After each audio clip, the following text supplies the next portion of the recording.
اعوذ باللہ من الشیطان الرجیم بسم اللہ الرحمن الرحیم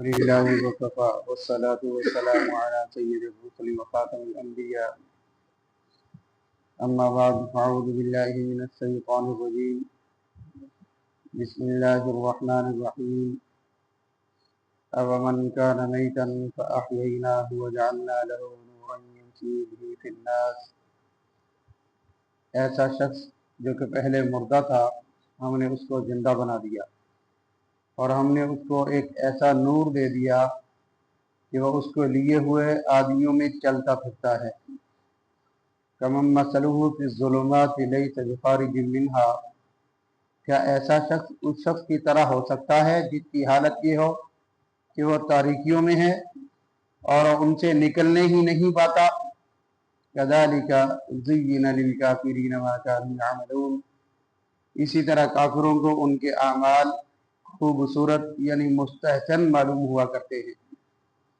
وَكَذَلِكَ جَعَلْنَا فِي كُلِّ قَرْيَةٍ أَكَابِرَ مُجْرِمِيهَا لِيَمْكُرُوا فِيهَا اور اسی طرح ہم نے ہر بستی میں وہاں کے رئیسوں سرداروں ہی کو جرائم کا مرتکب بنایا تاکہ وہ لوگ وہاں شرارتیں کیا کریں وَمَا يَمْكُرُونَ إِلَّا بِأَنفُسِهِمْ وَمَا يَشْعُرُونَ اور وہ لوگ اپنے ہی ساتھ شرارت کر رہے ہیں اور ان کو ذرا بھی خبر نہیں وَإِذَا جَاءَتْهُمْ آیَةٌ قَالُوا لَن نُّؤْمِنَ حَتَّى نُؤْتَىٰ مِثْلَ مَا أُوتِیَ رُسُلُ اللَّهِ اور جب ان کو کوئی آیت پہنچتی ہے تو یوں کہتے ہیں کہ ہم ہرگز ایمان نہیں لائیں گے جب تک کہ وہ ہم کو بھی ایسی ہی چیز نہ دی جائے جو کہ اللہ کے رسولوں کو دی جاتی ہے اللہ اعلم حیث یجعل رسالتہ اس موقع کو تو خدا ہی جانتا ہے جہاں اپنا پیغام بھیجتا ہے سیصیب الذین اجرموا صغار عند اللہ ان قریب ان لوگوں کو جنہوں نے یہ جرم کیا ہے اللہ کے پاس پہنچ کر ذلت پہنچے گی وعذاب شدید بما كانوا يمكرون اور جو شرارتیں کرتے ہیں ان کے شرارتوں کے مقابلے میں ان کو سزا سخت ملے گی صدق اللہ العظیم آج کی زیر درس آیات مبارکہ میں ایمان اور کفر یعنی مومن اور کافر کی مثال اس طرح بیان کی جا رہی ہے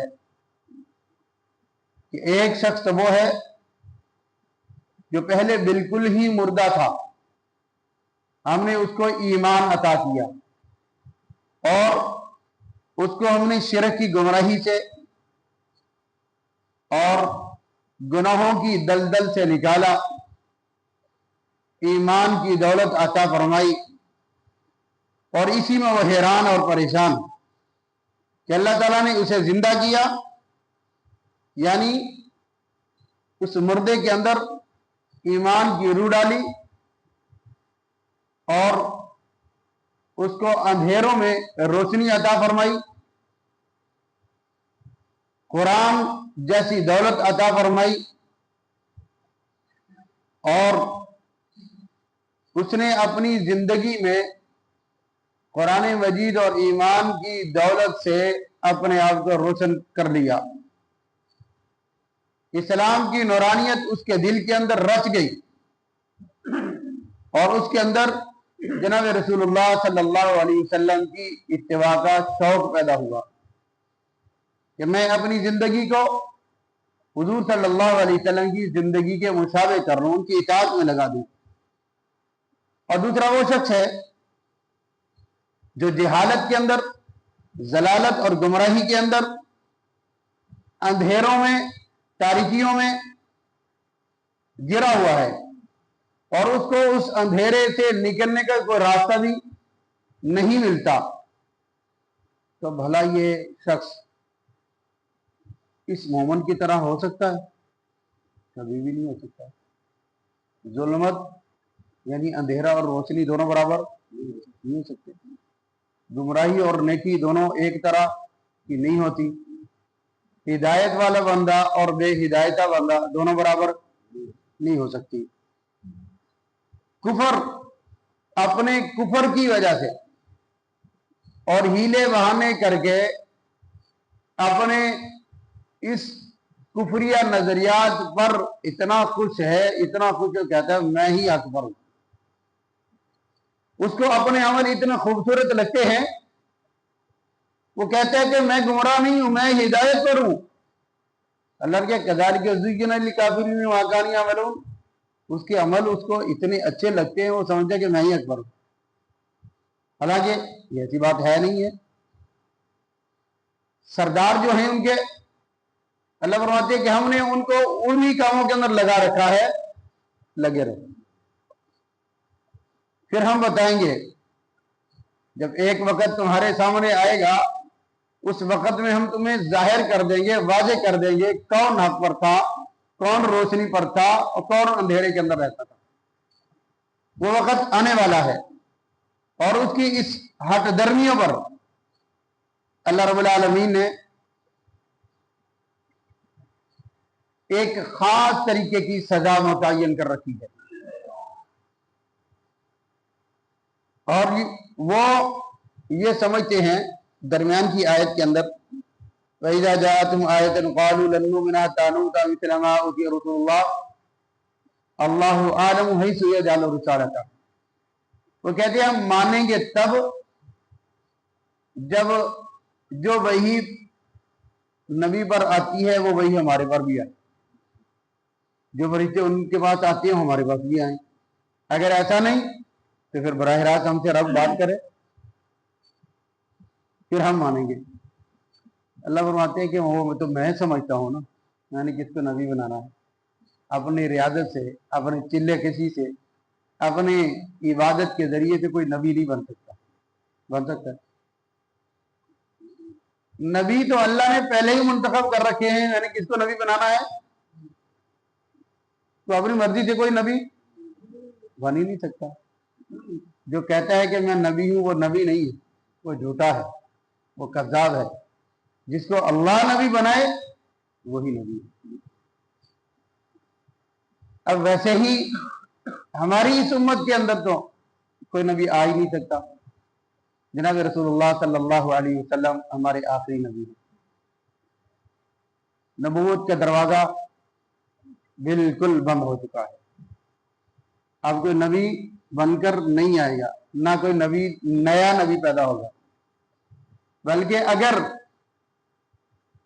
کوئی نبی اللہ زندہ کر کے بھیج دے وہ بھی نبی نہیں بن کر آئے گا. وہ بھی کہے گا میرے نبی کون ہے؟ حضرت محمد صلی اللہ علیہ وسلم. اللہ نے اس کی مثال بھی قرآن مجید کے اندر دی ہے کہ اگر وہ بھی یہ کہہ دے کہ میں نبی ہوں تو خارج ہو، وہ امتی ہے. جناب حضرت عیسیٰ علیہ السلام کو نبی ہم مانتے ہیں، لیکن اگر وہ آ گئے ہماری زندگی میں یا ہمارے بعد تو آخر کیا کہیں گے؟ لَتُؤْمِنُنَّ بِهِ وَلَتَنْصُرُنَّهُ، میں اسی نبی پر ایمان لایا ہوں جس نبی پر آپ لائے. وہ سب کے نبی ہیں، اور میری ذمہ داری یہ ہے کہ میں ان کی امت کی، ان کے دین کی معاونت کروں. وَلَتَنْصُرُنَّهُ، میں ضرور ان کی معاونت کروں گا. میں نبوت کا دعویٰ نہیں کروں گا جبکہ میں نبی ہوں. اللہ نے مجھے نبی بنایا ہے، لیکن میں اپنی نبوت کا اظہار یا اعلان نہیں کر سکتا. اگر کروں گا وَمَنْ تَوَلَّىٰ بَعْدَ ذَٰلِكَ فَأُولَٰئِكَ هُمُ الْفَاسِقُونَ، کیا ہو جاؤں گا؟ فاسقوں میں، گناہ گاروں میں ہو جاؤں گا. تو اللہ نبی کو بھی اجازت نہیں دے رہا کہ حضور کی نبوت کے درمیان آ کر اپنا نبوت کا اظہار کرے. قطعاً اجازت نہیں ہے. پھر مجھے اور آپ کو کس طرح اجازت ہو سکتی ہے کہ مجھے کہ 4 لفظ آگے ہیں اور میں اس تکبر کے اندر یہ کہہ دوں کہ میرے پاس وحی آتی ہے، میں یہ کہہ دوں کہ میرے پاس علم اتنا زیادہ ہے کہ میں نبوت کا حقدار ہوں. یہ تو سراسر غلط ہے نا.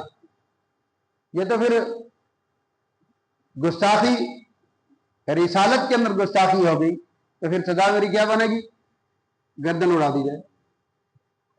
جو شخص حضور صلی اللہ علیہ وسلم کی امت کے اندر آ کر یہ کہہ دے کہ میں نبی ہوں یا نبی جیسا ہوں، وہ تو دار اسلام سے، دار اسلام تو بڑی دور کی بات ہے، وہ انسانیت سے بھی گیا۔ یہ تو چھوٹا لفظ ہم کہتے ہیں نا کہ دار اسلام سے خارج ہو گیا، وہ انسانیت سے ہی گیا ہے۔ اس کو انسان کہنا ہی انسان کی توہین ہے۔ اللہ رب العالمین نے ایک دائرہ کار متعین فرمایا ہے کہ جتنی بھی حدود اور قیود اللہ کی طرف سے اس امت پر لگائی گئی ہیں، ان سے نہ تو تجاوز کرنے کی اجازت ہے نہ ان کو کم کرنے کی اجازت ہے۔ جہاں ہے، جس طرح ہے، جتنا ہے، ہمارا کام یہ ہے کہ اس کو مانا جائے، اس کو تسلیم کیا جائے، اس پر عمل کیا جائے۔ اس سے آگے بڑھنے کی اجازت قطعا نہیں ہے۔ جو اس طرح کرے گا، اللہ فرماتے ہیں سَيُصِيبُ الَّذِينَ أَجْرَمُوا صَغَارٌ عِندَ اللَّهِ، اللہ نے ان کے لیے سزا تیار کر رکھی ہے، ان قریب ان کو ذلت پہنچے گی، ذلیل کیا جائے گا۔ صرف ذلیل ہی نہیں کیا جائے گا بلکہ وعذاب شدید، سخت سزا دی جائے گی۔ وہ سخت سزا کیا ہے؟ اللہ جانتا ہے کتنی سزا دینی ہے۔ وہ اس لیے دی جا رہی ہے بما کانوا یمکرون کہ وہ شرارتیں کرتے ہیں، نبوت کی حدود پر حملہ کرتے ہیں، نبوت کی ذات پر حملہ کرتے ہیں، وہ نبوت کے کاج پر حملہ کرتے ہیں۔ تو اللہ رب العالمین ایسے انسان کو برداشت قطعا نہیں کرتے۔ اللہ کے عالم ہم سب کو ایمان کی دولت سے سرفراز فرمائے رکھے، جب تک زندہ رہیں اس پر اللہ میں استقامت نصیب فرمائے، اور جناب رسول اللہ صلی اللہ علیہ وسلم کی نبوت اور ختم نبوت کے لیے ہمیں بڑھ چڑھ کر جان، مال، اولاد سب کچھ لگانے کی توفیق نصیب فرمائے۔ وآخر دعوانا الحمدللہ رب العالمین۔